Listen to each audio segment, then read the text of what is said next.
ciberescuchas, sean bienvenidos a una emisión más de La Voz de la Ley. El desconocimiento de las leyes no te exime de su cumplimiento. Tenemos a un invitado muy joven, pero muy inteligente, muy ávido de conocimiento. Además también das clases, ¿verdad? Sí, sí, tenemos la fortuna de dar clases también. Perfecto. Se los voy a presentar. Él es el licenciado Rafael Martínez, egresado de la Barra Nacional de Abogados y cuenta con 2 maestrías, una en Ciencias Penales y Criminalística y otra en Materia Penal y Juicios Orales. ¿Cómo estás? No, bueno, pues muy contento de que me hayas invitado a tu programa. La verdad es que he seguido tu carrera a detenimiento y también te admiro mucho Ay, y la muchas verdad es que para gracias. mí es un tremendo honor y un privilegio gigantesco el estar contigo y con tu gente. Muchas gracias. ¿De qué nos vas a hablar? Fíjate que cuando me invitaste, cuando estábamos gestionando toda la parte de la entrevista y esta charla que vamos a tener, se me ocurrió pertinente hablar del tema de la presunción de inocencia, en atención a que, pues como lo comentabas, yo soy especialista en materia penal, en materia criminal, y pues dentro de la norma adjetiva instrumental mexicana y dentro de todo lo que conlleva el proceso penal mexicano, hablando del sistema acusatorio, el eje rector, el eje central de este sistema acusatorio, pues es sin duda alguna la presunción de inocencia. Entonces, por esa razón fue que me di a la tarea de darte ese tema y a mí me gusta mucho hablar de eso. Perfecto. Yo también amo materia penal, es una de las materias que me apasiona y para las personas que no están tan familiarizadas con el derecho, ¿qué nos puedes decir acerca de qué significa la presunción de inocencia? Claro que sí, pues mira, existió un gran cambio sustancial en impartición y administración de justicia, lo sabemos bien nosotros los abogados, en junio de 2008. Se cambia de un sistema tradicional o inquisitorio de administración de justicia a un sistema acusatorio adversarial. ¿Eso qué supone? Pues trajo muchísimos cambios, cambios sustantivos, cambios adjetivos, cambios convencionales y cambios constitucionales. Anteriormente hablar de un sistema tradicional, de un sistema mixto, era hablar de un sistema de enjuiciamiento en el cual el eje rector del Estado se basaba en un principio de culpabilidad. Es decir, existía más la intención por parte del Estado de castigar y de sancionar a un sujeto responsable por haber cometido un delito que verdaderamente esclarecer un hecho, que proteger a un inocente, que verdaderamente el culpable de los hechos concretos pagara la reparación del daño. Y es así que se cambia de paradigma de un sistema de enjuiciamiento a otro. Y en este sistema de enjuiciamiento el eje rector es el principio de presunción de inocencia. Existían grandes posicionamientos y grandes juristas que defendían el sistema tradicional y que decían que sí existía un principio de presunción de inocencia, que sí se respetaba este principio y que además la prisión preventiva era ocupada de última ratio, es decir, de última salida, ¿no? Sin Ujú. embargo, pues existía un catálogo gigantesco de delitos graves que no tenían acceso a un sustitutivo penal, llamémosle caución, mejor conocido como fianza. Ujú. Y pues, ¿qué pasó? Que existían los sistemas penitenciarios, los reclusorios, los centros de reclusión, pues abarrotados, ¿no? Con este gran catálogo de delitos graves, pues no tenías acceso al beneficio, auto de formal prisión y todo tu proceso dentro de la cárcel. Y es decir, anteriormente eras culpable hasta que no se demostrara lo contrario y actualmente, Exactamente, exactamente. Eras culpable hasta en tanto no existiera una sentencia condenatoria en tu contra. y actualmente, perdón, eres inocente hasta que no se demuestre lo contrario. Efectivamente, es lo que dice la Constitución, es lo que dicen los instrumentos convencionales de los cuales el Estado mexicano es parte. Sin embargo, pues una cosa es lo que dice la letra, una cosa es lo que dice la norma constitucional y adjetiva, y otra muy diferente lo que pasa a diario, ¿no? Entonces, sí, es muy bonito hablar de presunción de inocencia, es muy bonito que hoy tengamos en nuestra Constitución federal consagrado este derecho como primer derecho que tiene un sujeto que está siendo investigado por el Ministerio Público. Es el primer derecho que tenemos, el de que se presuma nuestra inocencia, y eso supone muchísimas cosas de las cuales hablaremos un poco más adelante, pero efectivamente, tal y como lo señalas, este sistema de enjuiciamiento, este sistema acusatorio adversarial supone que seas inocente hasta en tanto no se compruebe tu plena responsabilidad penal en el hecho delictuoso que se te ha atribuido. Ok, la distinción principal entre el sistema anterior y este es fundamental que actualmente cometes un delito o no cometes un delito, es decir, quiero hacer esta diferencia en poder explicar cuando es culposo y cuando es doloso. Una forma muy sencilla de entender cuándo es culposo y cuándo es doloso, y corrígeme si estoy equivocada, es con ese juego de palabras. Culposo, que sí tienes la culpa, porque sí lo realizaste, pero no tenías la intención, no tenías el dolo. Y doloso, como lo dice la palabra, con el dolo, con la intención, premeditado, para llevar a cabo un delito. ¿Estamos en lo correcto? Estamos en lo correcto. Ok, ya que tenemos esta distinción de delito culposo y doloso, me ha tocado en muchísimas ocasiones que algunos de mis clientes me dicen, es que, ¿por qué le quieren imponer un delito culposo? Por ejemplo, un homicidio. Va un señor de edad avanzada en su carro, es una persona muy honorable, de valores infundados, él nunca cometió ningún delito, siempre fue muy honesto, tiene personas que lo conocen desde hace años. Va en su vehículo y sale corriendo un niño de una vecindad, lo atropella y lo mata. Y cuando le dices a los clientes, quiero que me cuentes en tu experiencia cómo es esto de la presunción de inocencia para poderlo explicar a todos nuestros ciberescuchas, atropella a este menor, fallece y entonces es un delito culposo, porque él tuvo la culpa, él realizó la acción, pero él no tenía la intención y sigue siendo homicidio. Es un poco fuerte que cuando le dices a los familiares, él cometió el delito de homicidio, y más que les dices culposo, dicen, pero es que él no tuvo la culpa. Esta distinción de sí encuadra en el delito culposo, pero no lo hizo con intención, ¿y qué tendría que ver con la presunción de inocencia? ¿Tú cómo lo manejarías? Bueno, primero, lo que comentas es muy interesante. Para empezar, efectivamente, existen grados de intervención cuando el agente comete un delito. Esos grados de intervención pueden ser a título de dolo, a título de culpa o delito preterintencional, que es bueno, los doctrinarios han declinado por decir que es una mezcla entre dolo y mezcla entre culpa. Dolo con el hecho querido y culpa con el resultado esperado. Pero bueno, es un tema más complejo. Hablar de culpa o de dolo es hablar de los grados de intervención de la gente.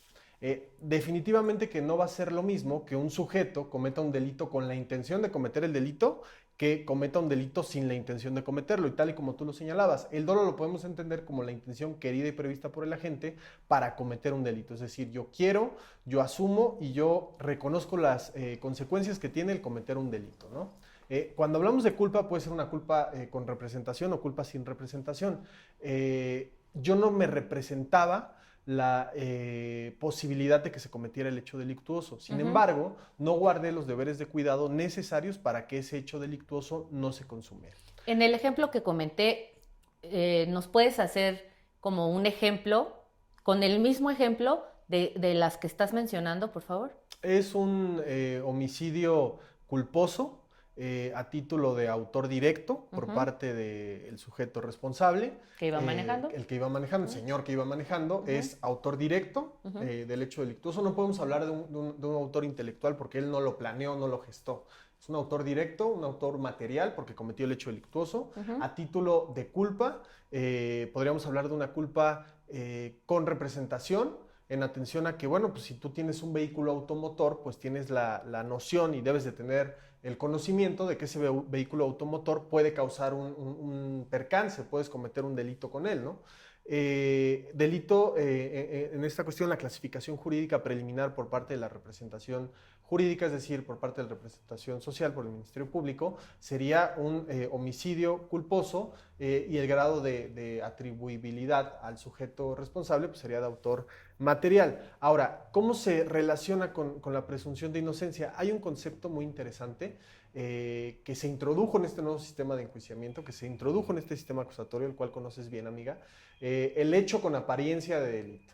¿Por qué decimos que es un hecho con apariencia de delito? Porque no importa en este ejemplo que si lo atropelló, ahí tienes un cadáver, ahí tienes un muerto, un niñito que está muerto. Al final de cuentas, sin embargo, estamos hablando de que este sujeto va a gozar de ese principio de presunción de inocencia hasta que no exista una sentencia condenatoria en su contra.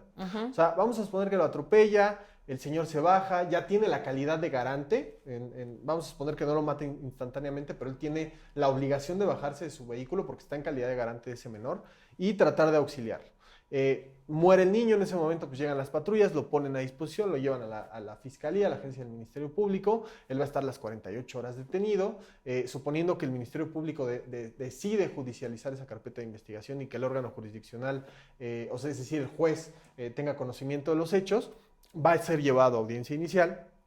Y aún así, aunque sea vinculado a proceso, es decir, que el juez te sujete a una investigación complementaria y te sujete a un proceso jurisdiccional del índole penal, aún así este sujeto no va a ser considerado por el Estado como culpable. Es decir, va a seguir siendo un hecho penalmente relevante, un hecho con apariencia de delito, un hecho con distingos penalmente relevantes, pero no va a ser considerado un delito. ¿Por qué? Que se pare el mundo. ¿Que se pare el mundo? Que se pare el mundo, hay que hacer una pausa. En idioma mortal, todo lo que nos acabas de comentar. En cristiano. En cristiano, yo lo entiendo perfecto, muchos de nuestros colegas lo entienden perfecto, pero desde está en calidad de garante, Okay. Se inicia una carpeta Claro. de investigación, audiencia inicial, nada más de una forma muy sencilla y práctica para que todos nuestros ciberescuchas puedan estar en contexto de qué sería lo que ocurriría. Okay. ¿Por qué? Porque así como este señor, el ejemplo que les estoy poniendo es un caso real. Sí ocurrió este delito. Yo estuve en el interior del Reclusorio Oriente prestando servicios a todos los internos y a los familiares de los internos los días de visita. Entonces me llegó esta situación. Hay algo que se llama principio de prisionalización, que es cuando estás adentro de un reclusorio. Bueno, yo como abogada, ya después yo hablaba como los internos, porque ellos tienen como algunas palabras específicas. Por ejemplo, la comida se llama el rancho. El rancho. La fajina es cuando los ponen a hacer limpieza. Los monstruos son los asistentes o sirvientes de algunos otros internos, etcétera, ¿no? Hay muchas palabras que ellos ocupan en específico. Y este señor súper honorable, que no tuvo una buena defensa cuando lo detienen, por lo mismo de esta presunción de inocencia que no se aplicó, que ahorita nos la vas a explicar, entra en principio de prisionalización, y después de ser tan honorable, con todos sus valores infundados, etcétera, de buena familia, al no tener esta buena defensa, no tener los recursos económicos para tener esta buena defensa, entra al reclusorio y ahí empieza a delinquir adentro del reclusorio. Entra en depresión, hay muchísimas situaciones, ¿no? Pero bueno, regresando a que en cristiano nos vas a contar un poquito cómo sería el proceso. Claro. Pues bueno, es un caso real lo que acabas de detallar. Ya lo platicó a grandes rasgos la abogada. Pues bueno, se le detuvo, se le lleva ante el juez. Eso quiere decir que hay elementos suficientes para llevarte ante el juez. El juez decide que te va a sujetar a un proceso, ¿no? Y además se le impone como medida cautelar la prisión preventiva, justificada porque el homicidio culposo no es un delito que merezca una prisión preventiva como medida cautelar, ¿no? Hablar de prisión preventiva y hablar de presunción de inocencia es hablar de dos cosas que chocan. ¿Por qué? Porque este sistema de administración de justicia, este sistema de enjuiciamiento, el acusatorio, supone que todos los procesos, absolutamente todos, sean llevados en libertad. Todos. ¿Por qué? Porque existen los mecanismos alternos de solución de controversias, celebrar un acuerdo reparatorio y una suspensión condicional. En ambos casos, pues las partes van a llegar a un arreglo, porque es un derecho penal garantista, o sea, garantista de los derechos de todos.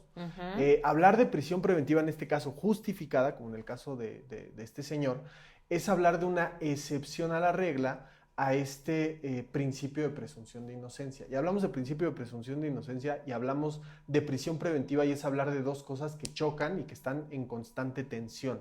¿Por qué? Porque hablar de prisión preventiva es de una excepción, o sea, es hablar de completamente la excepcionalidad a la regla en un sistema garante. Se supone, o bueno, dicen tanto instrumentos convencionales como la misma Constitución, que el juez únicamente condenará a una persona cuando se hayan acreditado los elementos del delito y se haya podido establecer que este señor cometió el delito. Y esto es hasta que exista una sentencia condenatoria en contra de un señor, ¿no? Sabemos que el sistema comprende de diversas fases, diversas etapas, pero si me estás diciendo que te van a condenar y te van a condenar con una prisión, con una pena privativa de libertad hasta que lleguemos a una sentencia, entonces la prisión preventiva como medida cautelar ya no entró ahí. ya no me checa, ¿no? Uh-huh. Entonces, en este caso en particular, pues bueno, se le impone la prisión preventiva justificada, pues yo creo que porque la Fiscalía debió haber acreditado que existían riesgos fundados de que este señor se iba a sustraer de la acción de la justicia. Es decir, que iba a huir. Que iba a huir. Existen 3 riesgos principalmente que prevé nuestro Código Nacional de Procedimientos Penales. Riesgo de sustracción. Efectivamente que el señor, exista riesgo de que se pele, ¿no? De que se vaya de su casa. La primera sugerencia de los penalistas. La primera sugerencia... Huye, sí, no huye es cierto, no es cierto. Vamos a presentar un amparo porque está cañón. No, digo, hay ocasiones, o sea, incluso tenemos asuntos en el despacho en donde algunos asuntos delicados, de delitos relevantes, de delitos gravosos, porque es importante que el público conozca que ya no existen los delitos graves, existen delitos relevantes o gravosos, ¿cuáles? Los que la Constitución, en su artículo 19 constitucional, establece.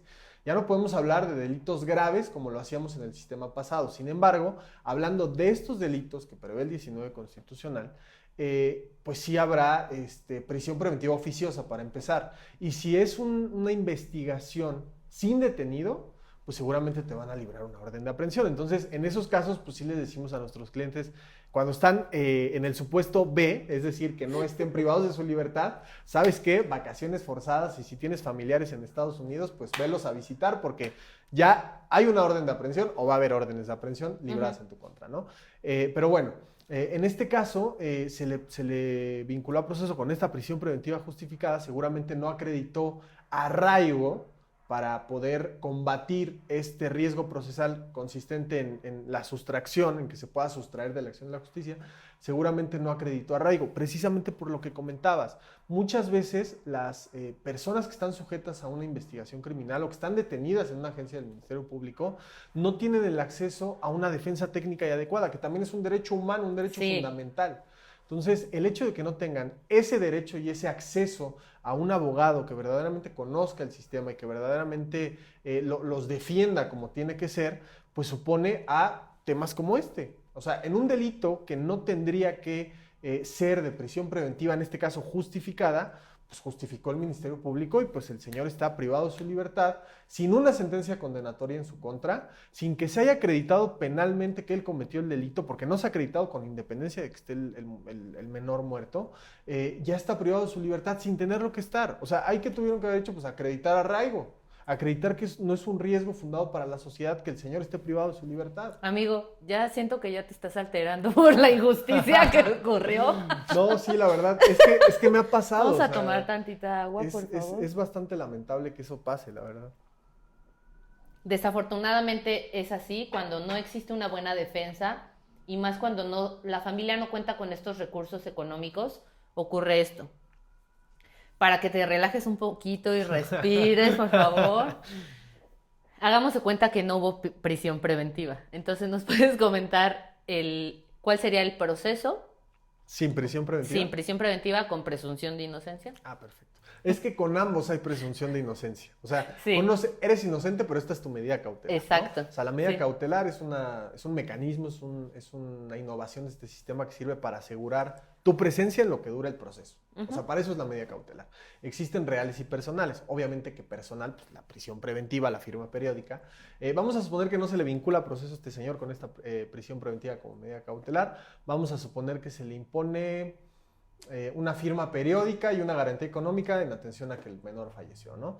Él va a estar yendo a firmar quincenal o mensualmente y además pues tiene que garantizar de manera económica esta medida cautelar, no como reparación del daño, porque la reparación del daño es una figura diversa, pero pues sí es una medida cautelar real, ¿no? Porque estás dejando una cuestión económica y el proceso, pues en este caso va a seguir, el procedimiento va a seguir.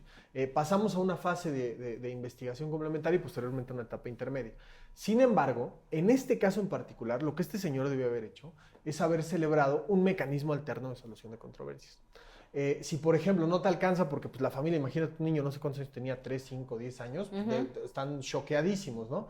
Probablemente no un acuerdo reparatorio, que es el mecanismo alterno de solución de controversias más para delitos no tan relevantes, ¿no?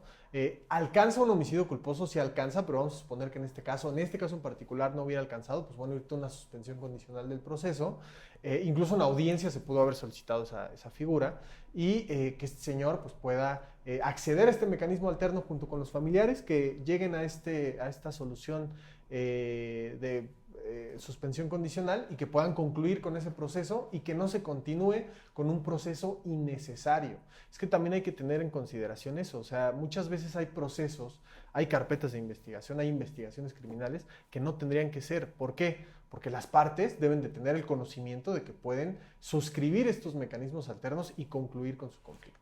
Justo estos mecanismos, cuando los que estén estudiando derecho, bueno, es que a mí me apasionaba cuando estaba en la universidad, así cualquier detallito, cuando escuchen el MASC, sí.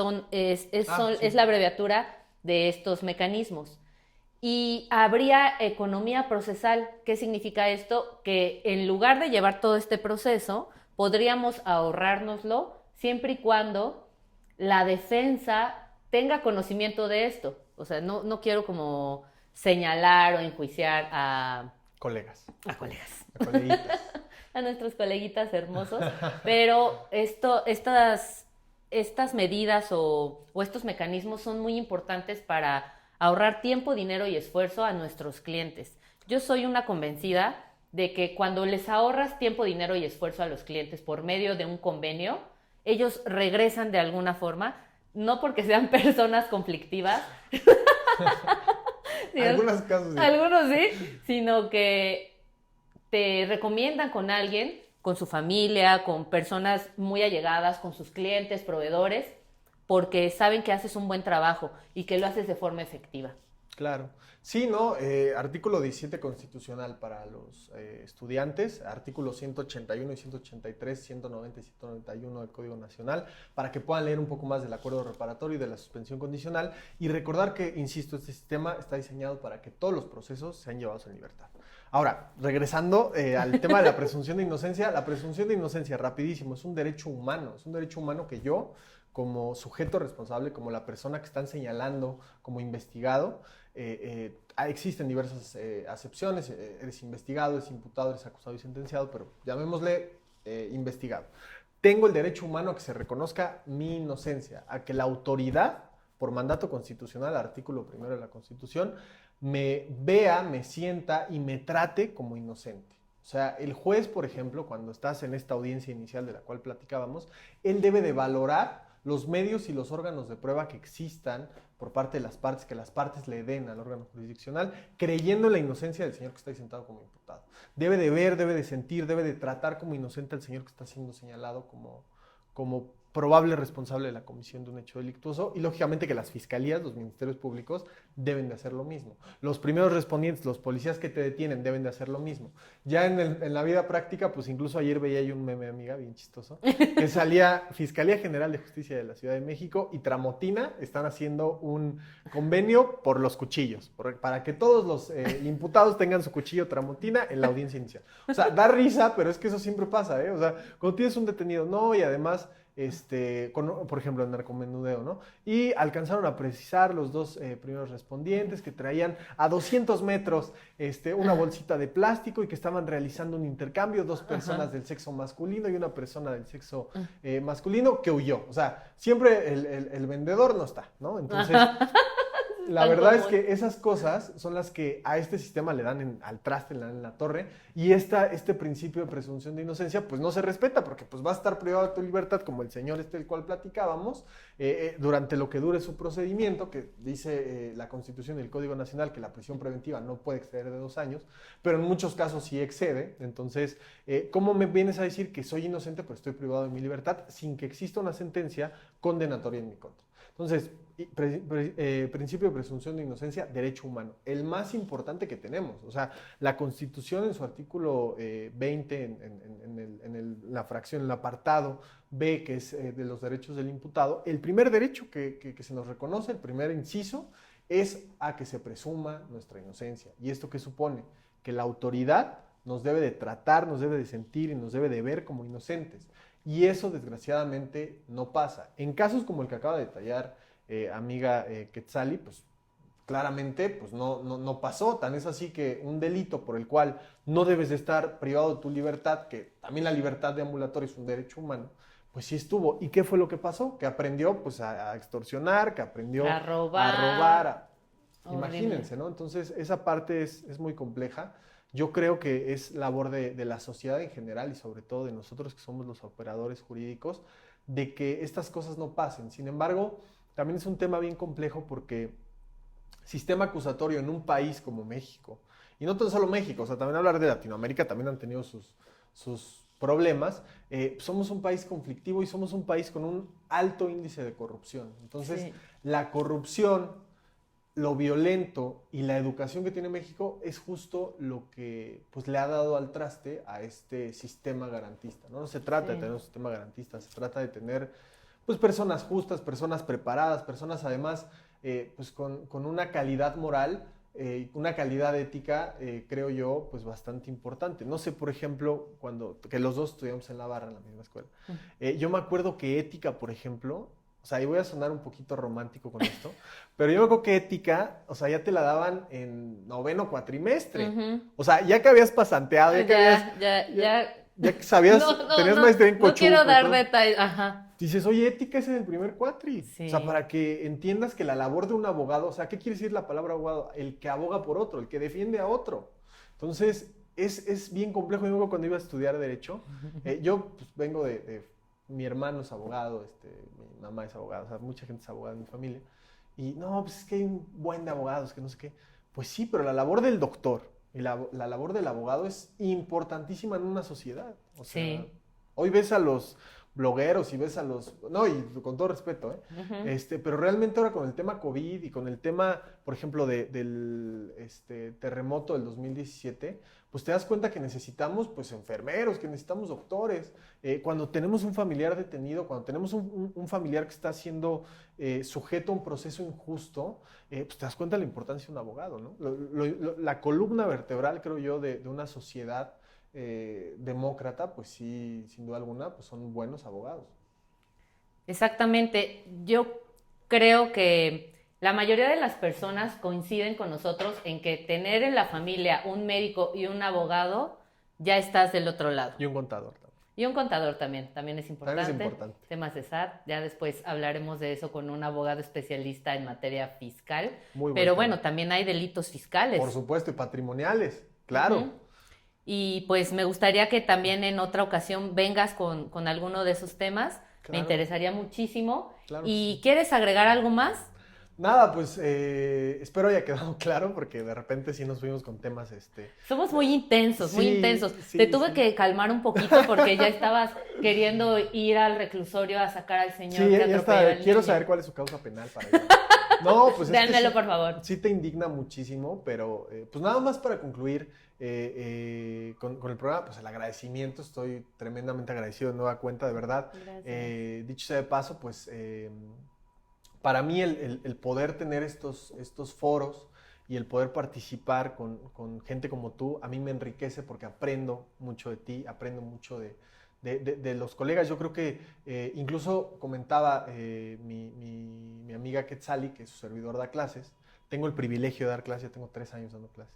Y la verdad es que yo siempre lo digo a mis alumnos, yo aprendo más de ustedes de lo que ustedes de mí, y es cierto eso. Entonces nunca dejas de aprender, hay que ser pues muy dedicados con lo que hacemos y hay que entender que este sistema de justicia pues debe de mejorar y que la presunción de inocencia, insisto, es un derecho humano y es lo que da vida al sistema, ¿no? Es lo más importante que tiene este sistema. Perfectísimo. Y ética, colegas. Ética. Los que están estudiando la mejor carrera, La mejor, la o sea, mejor profesión que la existe.